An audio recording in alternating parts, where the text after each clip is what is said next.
அஸ்ஸலாமு அலைக்கும். நாங்கள் அப்துல்லா. எப்படி நல்லா இருக்கிறீங்களா? கமெண்ட்ஸ் பண்ணுங்க.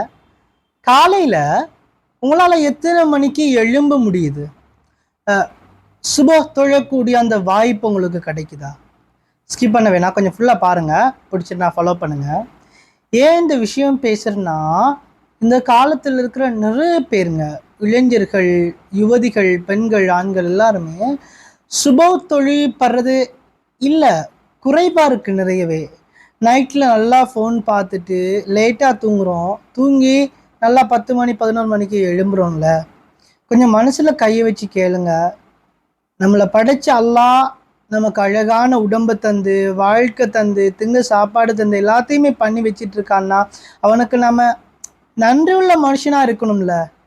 அதுக்காக அன்பார் விஷயத்த சொல்லிக்கிறேன். காலையில் நேரத்தோடு எழும்புகிற பழக்கத்தை கொண்டு வாங்க. தஹஜ்ஜுதுக்கு எழும்பி அல்லாஹ் கிட்ட கேளுங்க. சத்தியமாக சொல்கிறேன், அவன் உங்களை கைவிட மாட்டான்.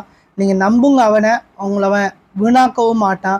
அதனால் இந்த வீடியோ பார்த்துட்டு நீங்கள் இதுக்கு பிறகு எழும்புவீங்களா? கொஞ்சம் உண்மையை கமெண்ட் பண்ணிட்டு போயிடுங்க.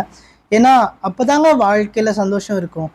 நீங்கள் காலையில் எழும்பி பாருங்களேன், அவங்க மனசுக்கு எவ்வளோ ஆறுதலாக இருக்கும்னு. அது ஒரு வித்தியாசமான சந்தோஷங்க. அது தெரியும்னா கமெண்ட்ஸ் பண்ணுங்கள். இன்னும் நிறைய பேருக்கு இந்த வீடியோ ஷேர் பண்ணுங்கள்.